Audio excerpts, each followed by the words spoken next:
Hello everyone, my name is Loco, and welcome to a best-of-7 series of top-level StarCraft 2. It's time for a Protoss versus Zerg. We're in the top left-hand corner.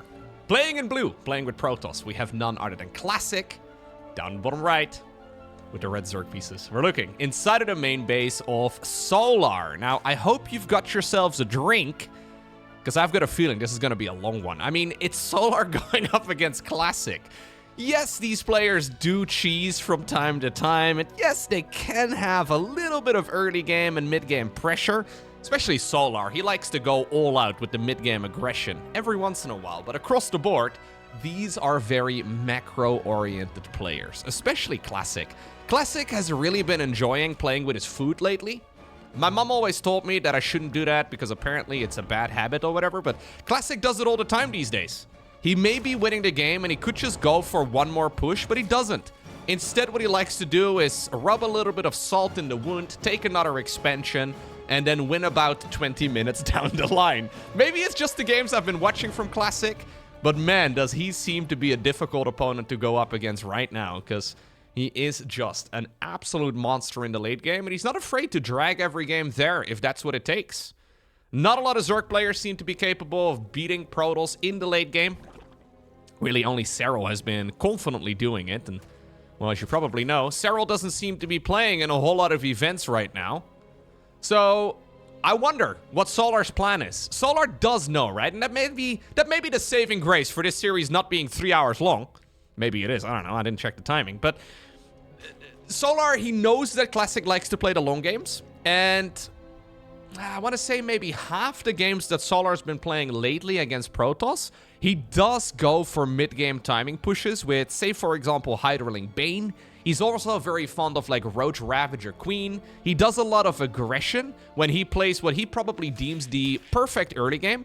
That's usually when he follows it up with mid-game aggression. So if he can not take any damage from the Adepts, if he can stay safe against the Oracle harassment that Classic is very fond of, I wouldn't be surprised if he decides to just bring the aggression across the map, because he probably is not too keen to play half-hour-long matches every single time against the monster that is Classic. So let's see. Margin for error, of course, tiny for Protoss. You quite literally have like 3 units by the time that you take your third. And if you lose any of them, especially the Oracles, it can just kind of feel like it's game over right from the start. Classic, of course, can opt for like a 3.5-minute third nexus, like 3 minutes to 350 or so is what he seems to go for most of the time. Now, considering this is 3 gateway units, a safety gateway as well, a second one as part of the wall off, this is looking more of like a 350 type of third nexus. As long as the Adepts are alive, the Oracle can go across the map. We'll probably see a probe. There it is. And Solar will know what he's playing against by now, even though he hasn't seen everything. Yeah, look at Classic even returning right over here with the Oracle just to provide the high ground vision so Otto can die. See you later, Otto. Yeah, you can try and hide, Otty, but it's not gonna happen, dude. Okay. 100 experience just like that. There's a small group of Zerglings. The XP, by the way, I sometimes see questions over that. There is like a leveling system in StarCraft 2, so your account levels up. Generally speaking, pro players will leave on the XP drops, even though they obviously have maxed out like a decade ago. They leave on the XP drops because every once in a while, I've noticed this especially as we see the Oracles going in, but I've noticed this especially with like Liberators. Usually, say for example you're Zerg, you send in your Queens after a Liberator and you check back. The text that shows the XP gains will show up for like another half second or so after the unit is dead. And it will appear through the Fog of War as well. So sometimes you don't quite catch a unit dying and you wonder, okay, did it fly off or did it go down? That's where the XP drop can actually be kind of handy.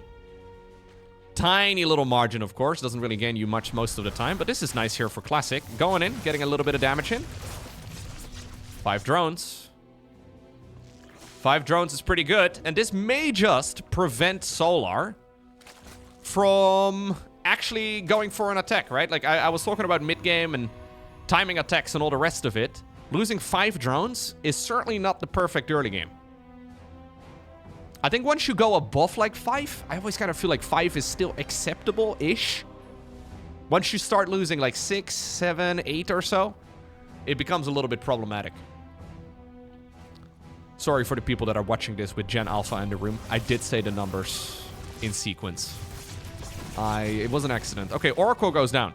It's back on the menu, boys.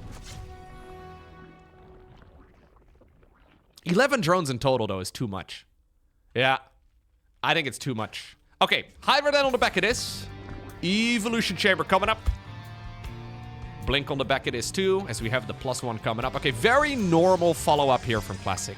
In my mind, though, action is very much so on Solar. Like, Classic will go for the most conventional strategies. He did lose one of the Oracles. Actually building another one here. Yeah, quite like it. Goes for a bit of a Mexpex-esque move out. Mexpex always goes for the attack before Blink is done. Trying to get rid of some of the creep tumors. Stasis wards are critical, though, and having energy on the Oracles is important. Solar will now pick up on the fact that there is indeed an additional Oracle suddenly again. Did it reincarnate? Are we gonna go and try to get the kill? I don't know. +1 melee? Not done in this case. Solar going straight into the missile research. And that means that, honestly, this fourth base here of Solar is in trouble. Aggressive Blink forward. Classic looking incredibly dangerous thus far. He now does commit with the Shade as well. A little surround here on those Hydralisks as the Pulsar Beam gets activated as well on the Oracles. He wanted to kill the fourth base, and then he realized, wait a second, I don't want the fourth base, I want the game. Is this an overextension, though, by Classic? Should he not just have settled for the base kill? Well, apparently we're still feeling very confident as he fires up without Chrono Boost. The Psionic Storm research now.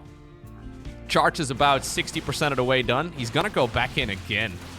Keep in mind, there's always that safety stasis ward. Picks off a Hydra. Nice micro here. Continues working on the hatchery. Another Hydra or two. He's gonna get the base. He's just getting it at his own pacing. That's beautiful. Recall. Ooh, beautiful. Now, in the meantime, it looks like we have maybe been a little bit too greedy on the hotkeys. As we do see a group of Zerglings, rather. I was going to call them Zealots, but we see a group of Zerglings going in. These Hydras are lost. Yeah. Move commanding a little bit too far forward. Loads of probes are dying, though. And that is at the very least giving Solar a way, potentially, back into this game. Storm is also not yet finished, which has me a little bit worried. Hydras are going to be able to catch up right now. And Solar apparently has decided that right now is the time that we don't make drones anymore. Right now is the time that we make non-stop units. And it's Hydras and Zerglings. It's kind of like it's Brood War again, apparently. No Banelings, no Roaches, none of that. We go Hydra Ling, and we hope that we have enough stuff. But I think Classic, with the reinforcing Stalkers coming in right now, is going to be able to seal the deal here. He did lose the Templar, but he finished Charge. And he also is going to finish up Psystorm momentarily.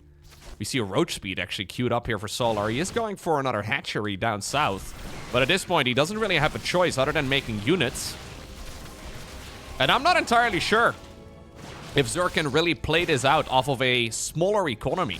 Classic has about 10% more income here than the Zerg. And obviously, he's got very cost-efficient units too.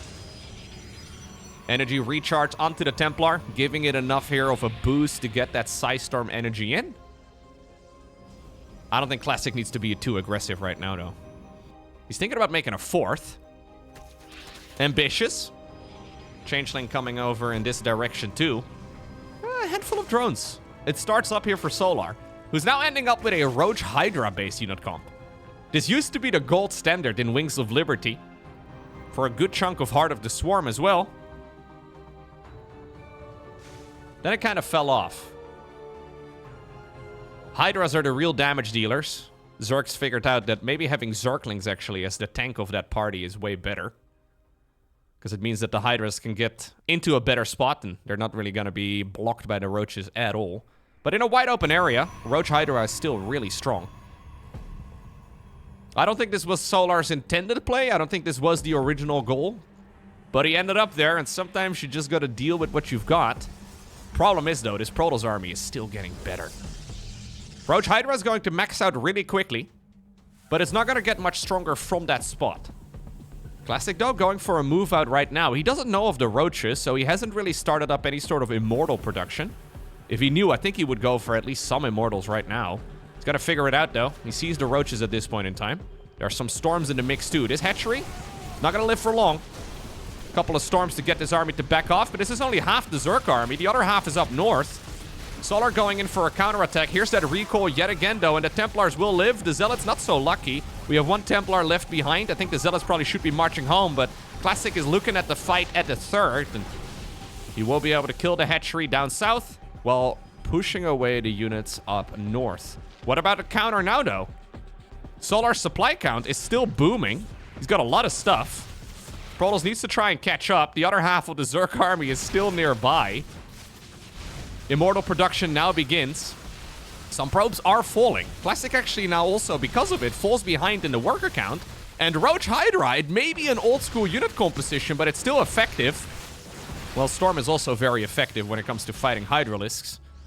We have a couple of Zealots getting warped in. They're trying to make their way to the natural, but that should be an easy cleanup here for reinforcements of Solar, who is desperately trying to grab control of this game once more. And I think he's managed to pull it off. Those 14 probes dying, the Nexus falling as well. It is suddenly putting Solar back in the driver's seat of this game. And Classic never anticipated that. What do you do now here as Classic, right? What's the goal? Do you just double down on 3-base aggression? Do you try to rebuild the 4th base and play this out as a very slow game? Giving Zerg the potential to then drone up their 4th? Maybe go into Lurkers, maybe go up at the very least towards Hive? Do you take the risk that you're just gonna get overwhelmed by mass Roach Hydra? This Prism, misrallied. Well, it doesn't know, obviously. Ooh, okay, quick reaction here from Classic. Quick reaction too from Solar. I think it's those Zealots actually down at the bottom of the map that should have run away. That was like... Oh, Prism actually still dies. Yeah. It's these random groups of units that end up falling that is putting Solar back into a really good position. He's playing at a near 500 average actions per minute. Let's have a look at what his point of view looks like. That's what it looks like. It's pretty quick. It's very frantic, actually. Trying to control all these different fights at the same time. And you could see he was still dancing in some of the storms. Okay, let me take control of the camera again before somebody throws up.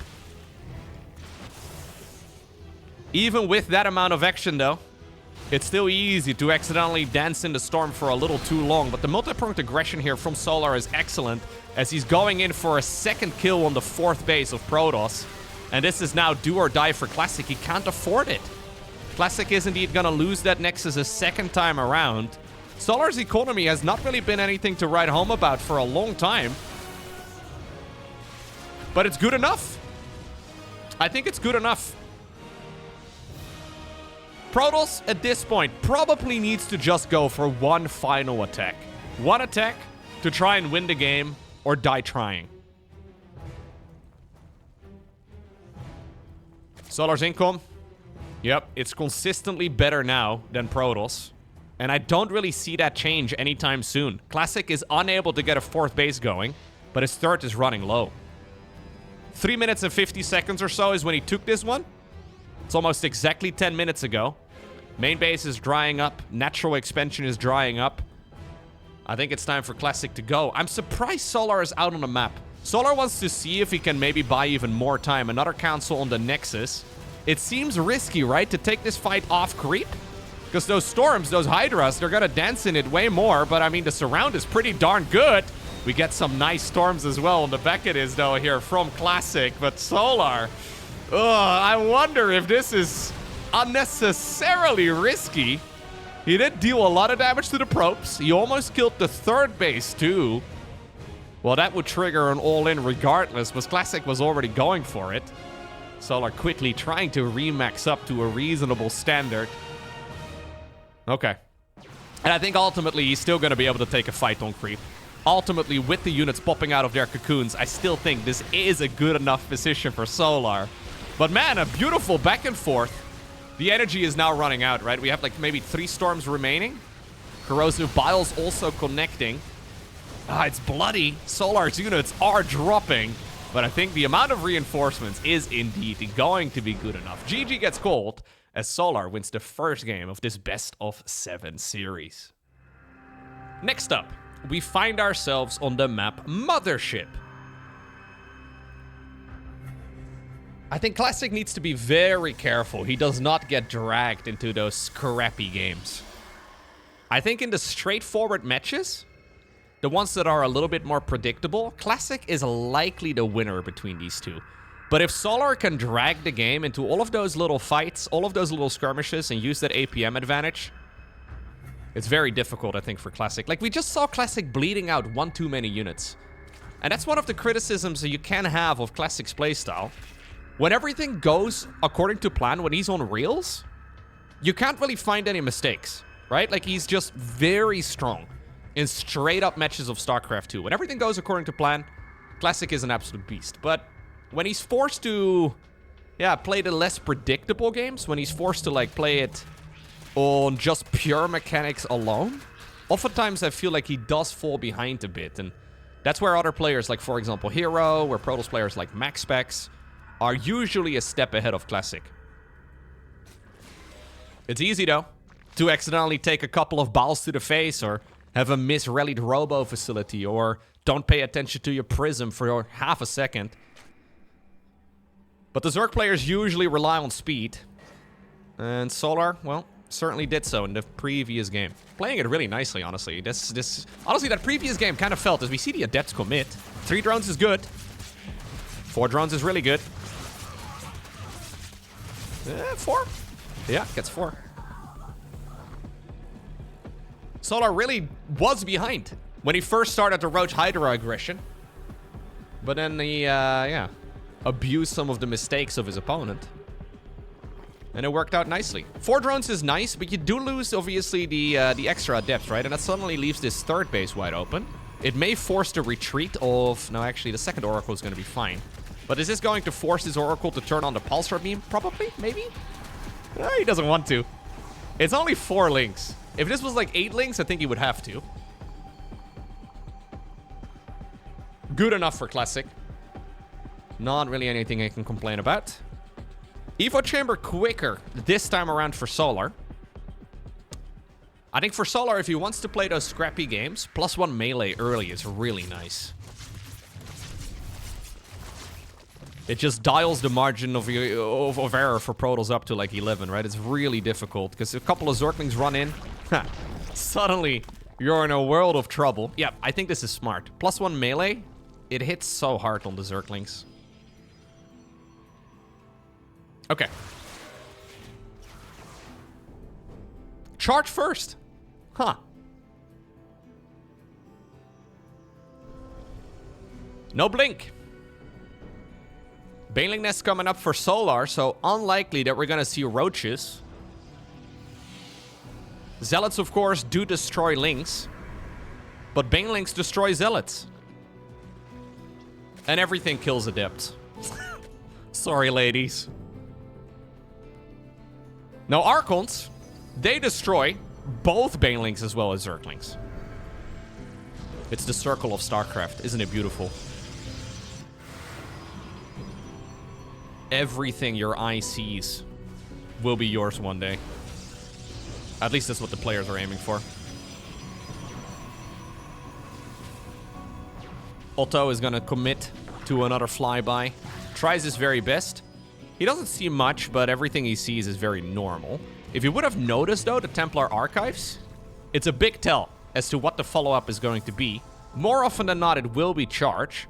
Don't think it really matters much, though, for Solar. He's already committed down the Roachless train. He's already going into Banelings rather than Roaches. I'm assuming we're gonna go Hydra, so probably Hydraling Bane here. Safety Banes. Oh, actually, no. Scratch that. These Banelings are going off to the moon. He wants to try and see if he can kill the mineral line. Should be the easiest defense, though, of Classic's life. Still, I mean, this is more effective than it should be. It's because those Oracles were out on an adventure. But, you know, 2 probes, it looked kind of messy. Classic honestly managed that really well. That was expensive for Zerg. Banelings are very cost efficient when they hit, but when they don't, they're usually the exact opposite. And now Storm is going to be done. Good crisis management, actually, from Classic there. It's very easy to overcommit. Ooh, Solar going for the forward hatchery. There's Baneling Speed, +1 missile, Hydra then. Okay. Fourth Nexus as well coming up. Interestingly enough, it's now the Protoss expanding away from the Zerg, and the Zerg expanding in the direction of Protoss. Ooh, straight fleet beacon. I think this is just for the Mothership, probably. It's the main thing that makes sense here for Classic. Like I said, Solar is a big fan of those mid-game pushes, right? With like non-stop Hydroling Bane, and it seems like we are headed in that direction right now. If you can get Mama out, Mama's gonna stop everything. The problem is Mama's expensive. Mama's 400 gas, 400 minerals, and like a minute of your time. There's a that's what she said joke in there somewhere, but I'm not gonna make it. I won't. Photon cannon's coming up as well for Classic. Preparing here on the off chance of like a Muta transition. It wouldn't be impossible. Solar not a huge fan of that though in general. There she is. The Banelings are coming. Solar is gonna dump all of his gas onto Banelings now. The Hydra count, that's what it's gonna be. Mama takes forever though. Yeah, it's annoying. Everybody's ready to go. Everybody's ready to fight. But Mama is still getting ready. That's why these Zealots, they're sacrificial, but they're here to buy time. They're here to buy time for Mama. Okay, they didn't do a very good job. I'm sorry, lads. Storms, also, for that exact same reason, extremely useful. But look how long this takes. Should Solar have committed to like 2 additional Archons instead? Maybe. Stasis wards, likewise also to buy time. Static defense, likewise also to buy time. So it's the commitment to go into the Mothership, and the Mothership and the Fleet Beacon are expensive. But that is all of the additional cost as well. But it looks like she's here. Mama, get out of here. Oh, there she is. And man, does she look good today. Now we go into the extra Stargate. Now we go into the extra attack. Solar is committing right before Mama actually joins the fight. This fourth Nexus is in a world of trouble. In the meantime, we had an attempted roll by over here too. Where's Mama? Mama, get a move on, dude. Oh, the probes, the probes, the probes. Cloaking Field does get activated right now, but many of the units are already dead. The High Templar run away. There is detection. The fourth Nexus, should we target it down? I think we probably should. Solar, though, is trying to see if he can potentially get the base and then some. He wants to get this army killed and then also the Nexus on the back of it. Reinforcing Zerg units may just be able to get that job done. Or will they? Okay. That was ridiculously expensive, though, for Solar. He does have 83 workers on the back of this, but look at the resources lost. Way more units lost on the side of the Zerg. And ultimately, the fourth Nexus lives. The tech is now up and running. The first carrier just popped out. I don't even know if I like the carrier here too much. I feel like carriers are really nice when you have like a dozen of them, but one of them is whatever. The Hydras will just kill that. Solar, though, is still with his foot on the gas. More Hydroling Bane coming in. Classic is transitioning as well to +1 attack. Looks like the Hydra squad is going back in. Oh, get it! Get it! We should target that. Is it not worth sacrificing 3 Hydras to kill that thing? A little bit of a Baneling roll by over here, too. 9 probes die. Oh, no. Ooh, Classic. Classic wants to meet this out in the middle of nowhere. He's got Archons, and I guess he's got Mama's spells. Can't believe this Nexus escaped with its life again. Surely it won't survive again, right? Here comes Solar. He knows that those spells are going to be on cooldown. Man, Solar really wants to get the cake and then eat it too. I'm a little surprised. It's probably going to work, though. Those few Banelings, extremely effective. Sorry, High Templar. You're not going to be able to get the job done. And now, I mean, Mama even herself is in trouble. The carriers, I think the carriers are too expensive. They don't really do anything here. Mama died. The fourth Nexus, for some reason, is still alive. I don't know how. It's been a sneeze away from death for like the last 3 minutes. Wow. We go Spire. I heard Hydra Corruptor is a banger unit composition. Little run by over here. Using the storms in these little adjacent battles, though, is really not where Classic wants to be utilizing it. Still, enough zealots to push this away one more time.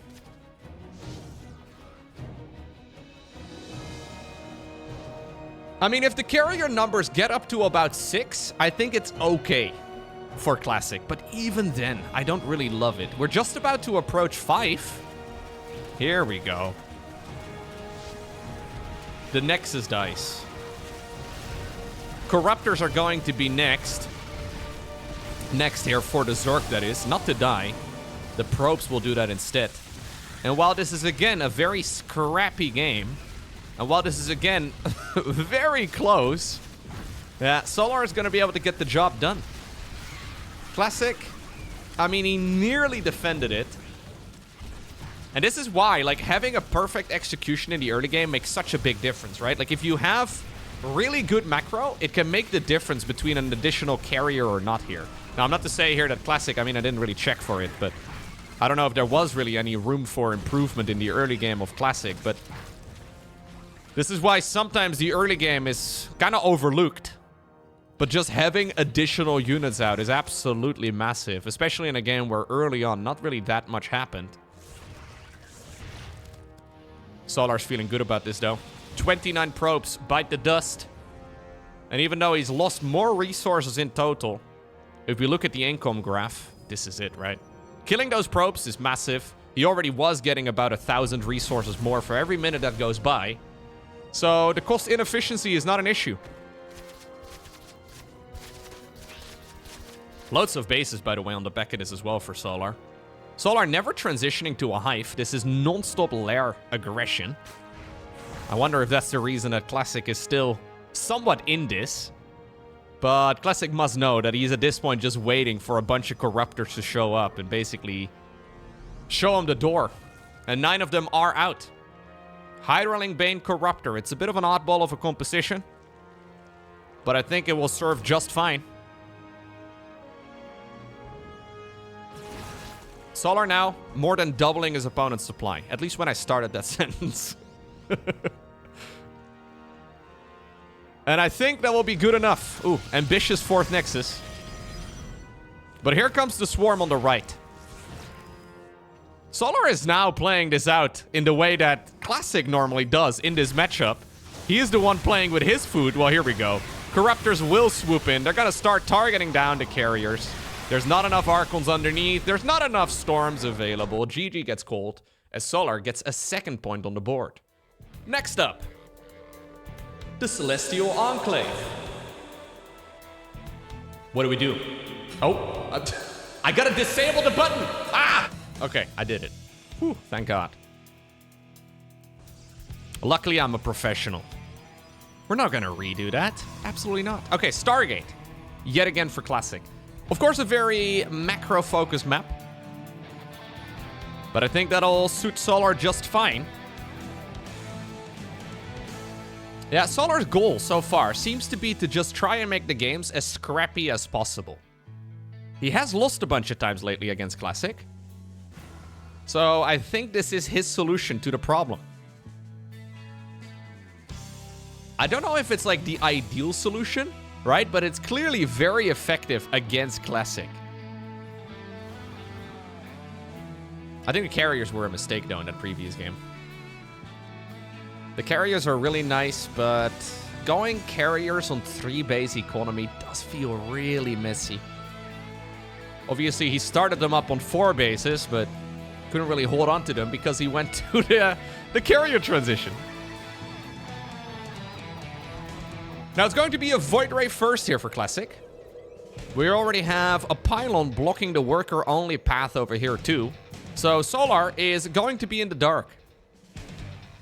Dark is currently doing his military service, but he's still going to be with us in this game. Super fast, 3rd Nexus as well. Otto is going to get sniped right from the get-go. Shout out to Otto, the Overlord. But the 3rd Nexus is already up. Solar wants to check, though. He wants to go into the bases, and he gets into the base. Never mind. But what's really going on is a little bit of greed. Well, what one Zergling couldn't achieve, maybe a group of Lings can get done. Void Ray still hanging around here, and yeah, at this point, Solar will know what he's dealing with. But he also will know that there's not much he can do about that Nexus anymore. It's a little bit of a risky Nexus.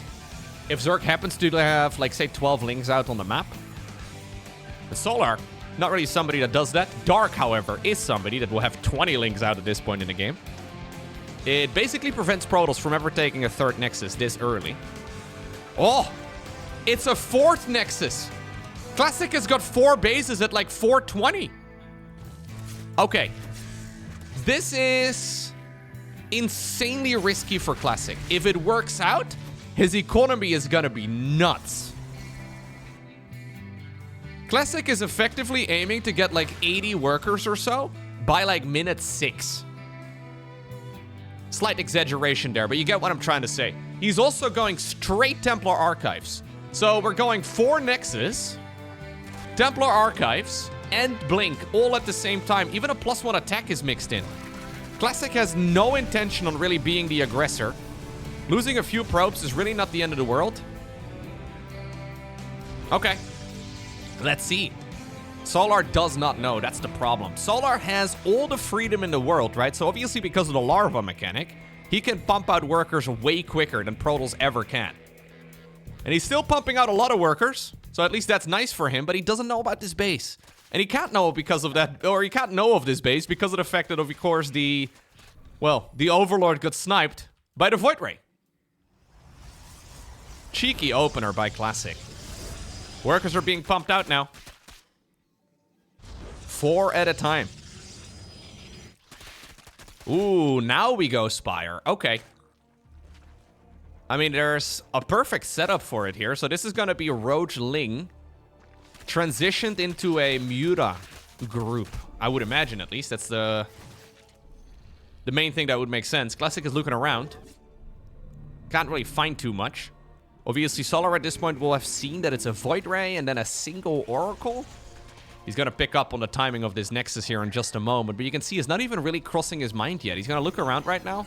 Everything looks pretty normal, but only a handful of gateways. Where is the money going that Classic has been mining? This could be a gigantic misread, actually, here. For Solar. Now, Mutaling Roach is going to make the game very scrappy yet again. But I think, technically speaking, Classic should have all the tools to defend this. Roach speed at this point done. And he actually never saw the base. Solar actually saw the pylon over here, but never the Nexus itself. Now, Lings do run in. Roaches are over at the 3rd. And this is where suddenly you have to be perfect as Protoss, and this is not it. Oh, he's storming his own probes! What in the world was that? You tried to storm the Roaches, one of the tankiest... He tried to storm the Roaches, one of the tankiest units that Zerg has. Ended up storming his own probes instead. It's like watching one of my own ladder games. Oh, Classic. Look, I'm one of the biggest fans of Classic out there. But sometimes, he makes it difficult. I want Classic to win. I mean, that was a really intelligent strategy until he stormed his own probes. There's not really much you can make of that. Believe it or not, storming your own workers is suboptimal. I know. Obviously, he panicked. He didn't expect that Zerg army to suddenly appear. Yeah, Classic never really the strongest when it comes to mixing things up. His strength seems to be conventional play. His strength is very vanilla, but I guess he sees the success of Hero. Hero who's been winning the majority of tournaments lately. And I guess he looks at it, he's like, well, I guess this is what you're supposed to do. Decides to come up with his own flavor of it. It's like a slightly different flavor of vanilla. And you end up in the game that we just saw. What is this? What is this? What are we... Okay, sure. It works. It's ugly, but it works. So I guess that's nice. Glaive to depths this time around. Skipping out on the Stargate altogether. and going for a very conventional mix-up at the very least.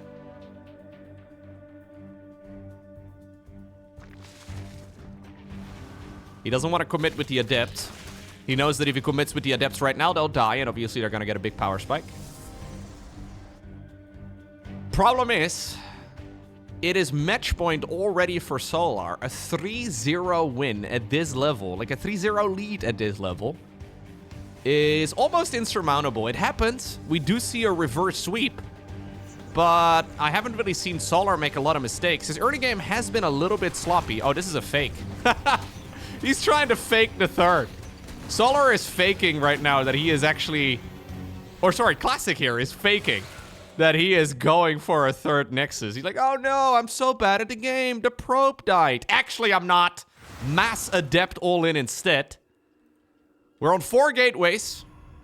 It's quite a lot of units, but it is something that you can fall back on. Like, you can go for a third base here eventually. The problem for Solar, though, is that he does not actually have a Roach Warren done. He doesn't have a Baneling Nest done. He's getting all of it right now, but this is hitting way earlier than the version that usually starts off with a Stargate.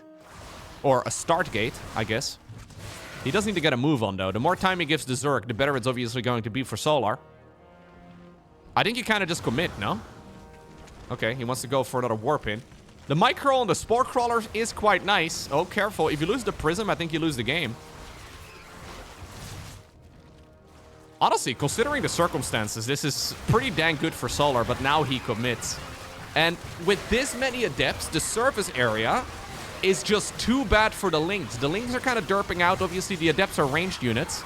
And while the drone numbers aren't really dropping yet, I think that's what we're going to be seeing here momentarily. Indeed, Solar is now losing 10 of those bad boys, and the rest of the Protoss units are still running around. They're still shading in between. Got a feeling that it's not the end of the work account just yet. Yep. Say goodbye to the drones.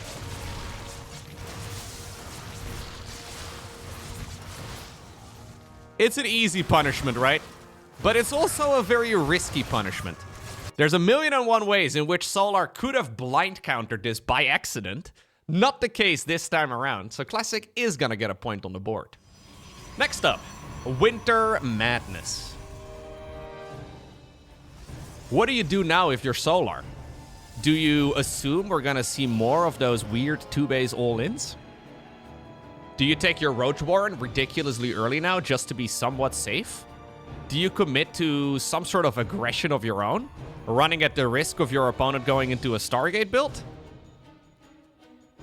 Because technically, of course, if you go for any sort of early game aggression as a Zerg against that build, you auto-win. But then if your opponent goes for any sort of Stargate opener, like what we see over here, you probably auto-lose. It's the duality of Zerg. Most of the time, Zerg players therefore prefer just being the reactionary race and trying to react to whatever Protoss throws at them. Classic trying to sell the story there of being sloppy with his third base timing. Pretending that he had mis-macroed and went for like a 405, 410 or so third Nexus. Mispositioned probe and all the rest of it too. Solar already thought he had this series in the bag with a 4-0 sweep. Turns out Classic was faking it. Okay. It's gonna be an Oracle again this time around, so very normal. No reaction here from Solar either, by the way, considering the previous game.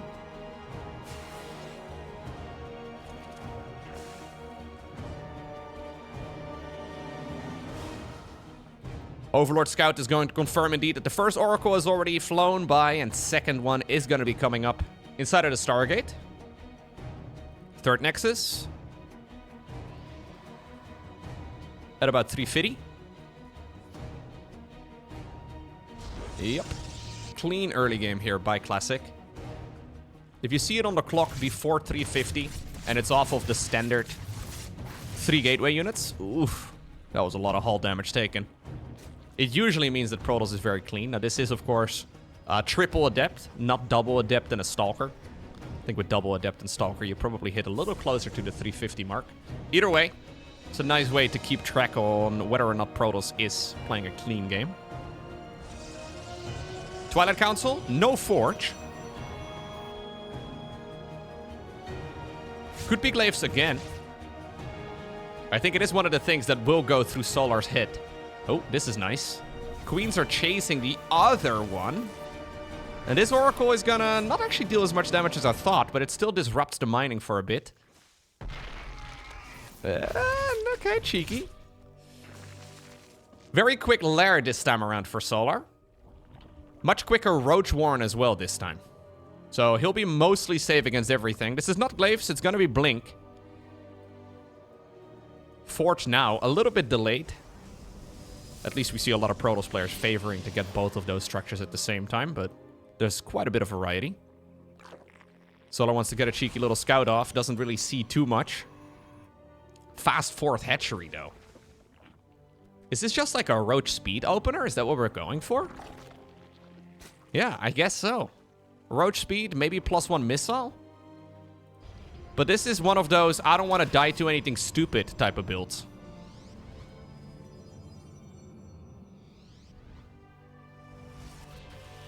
And this fourth hatch is so early now that I don't really know if there's anything Classic can do about it.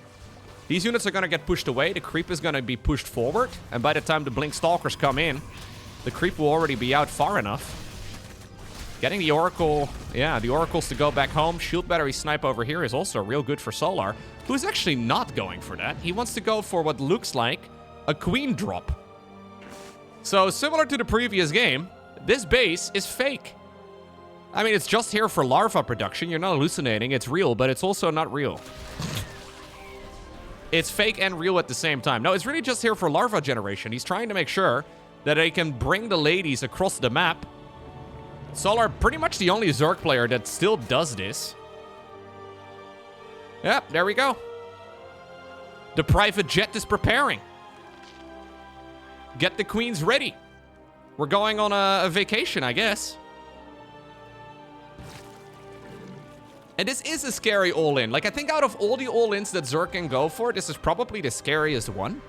There's really not that many great options for Zerg for all-ins in this matchup anymore, but this is always one that is... It's something that Protoss can be caught off guard with. Now, Psystorm is coming.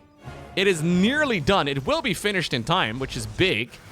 Adepts now notice the absolute lack of workers at the fourth base. So, immediately, Static Defense starts up. We have that fourth Nexus 2 here for Classic, who believes he was playing a macro game. Great first Storm, though. There's the Queens. I wouldn't have minded seeing a few Stasis wards going up, but ooh, the private jet goes down, and with it, Brenda falls as well. That Storm is juicy. Wow, and this time around, storming his own units is way more effective. Solar rips off the Band-Aid. GG. And suddenly, the scoreboard isn't so bad anymore. These last two games have looked pretty easy for Classic. Interestingly enough, they're quite different than the way that Classic normally wins. Normally, Classic seems to aim for the late game. But these wins were almost handed to him. Now we're on the Old Republic. Pretty solid macro map across the board.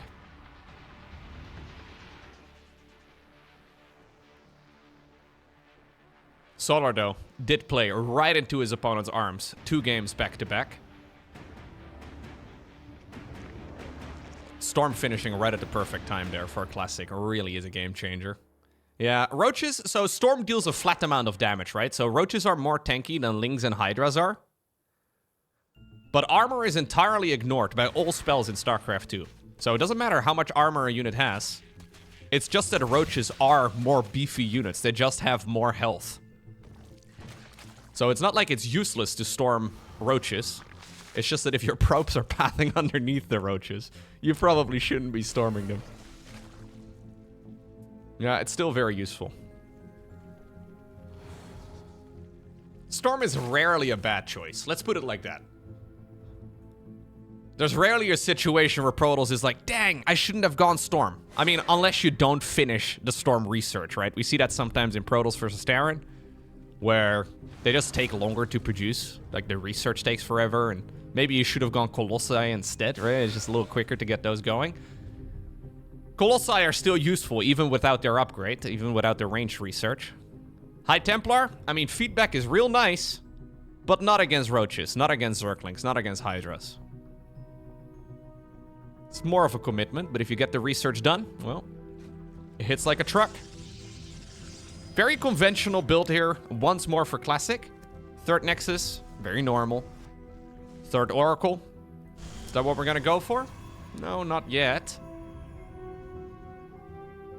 He seems to be more... Yeah, he seems to be favoring the double Oracle build more lately. It's curious. A lot of Protoss players still like the triple Oracle.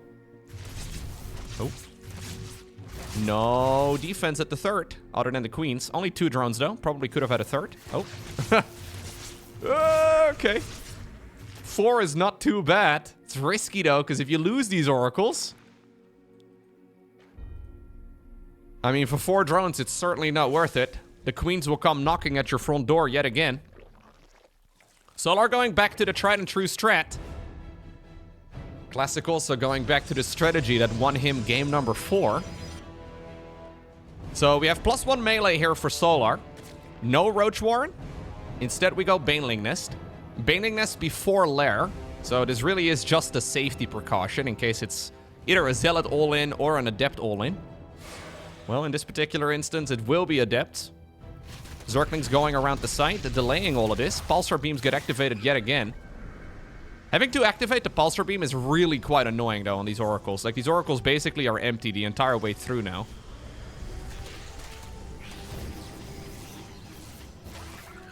They deal a lot of damage when they have energy, but energy recharge not as powerful as it once has been. It used to be, at the very least, and 3 probes is not too shabby for a small group of Lings. The Adept move out now also gets spotted. You will see additional Warpins, so defensive Banelings are coming up. Those Zerglings have been incredibly useful. We even have a little hit squad of units going around the site. +1 melee still coming. It's going to be a little bit. If you can finish that in time, it does really help Zerg a lot against Adepts. Classic doesn't know of it, though. Ooh, Banelings. He needs to be careful. He does see the Banelings. He decides to commit. Ooh, the splits were really good initially, but then he accidentally grouped stuff back together, probably distracted by the Zergling run-by in the meantime on the other side. A lot of Adepts, though, do still live, but this is not a bad start for Solar. Still. Yeah, 6 drones fall. The problem is that those Adepts kind of fall off the longer that the game goes on, and I don't really know how much you can do with those units here as Classic. Like, now you have 16 Adepts. But how do you use them?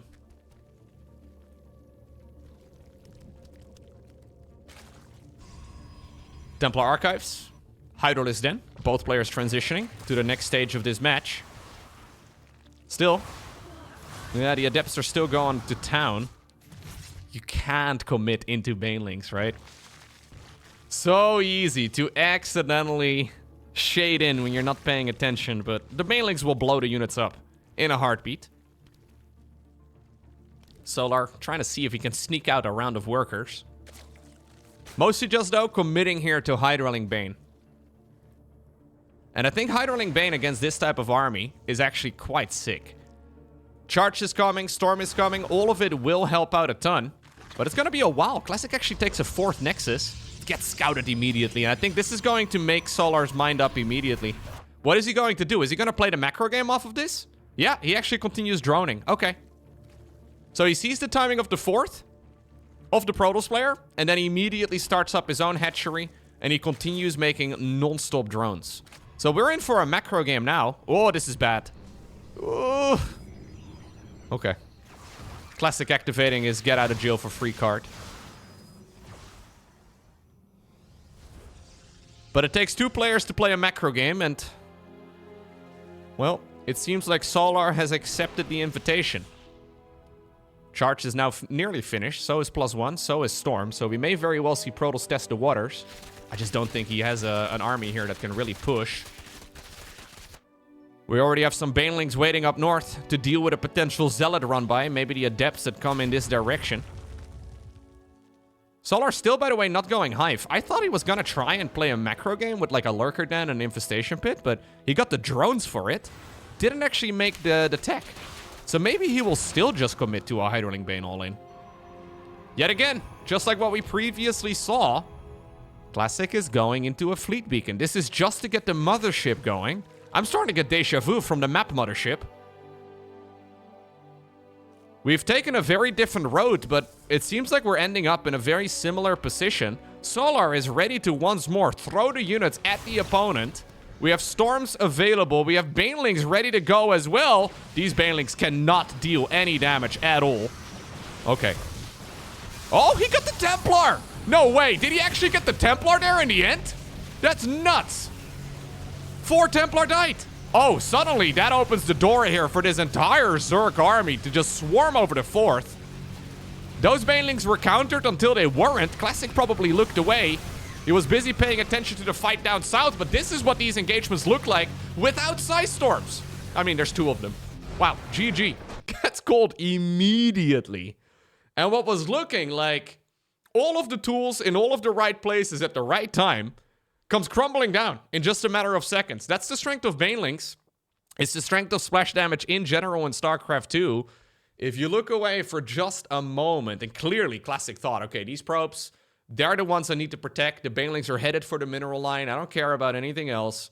He warped in a bunch of Stalkers, saw that the Banelings didn't fit in between, looked away, paid attention to the fight at the bottom, and then suddenly saw his High Templar disappear. Well, that's all it takes. So it is Solar indeed here who obtains the victory. 4-2 over Classic in some very scrappy games.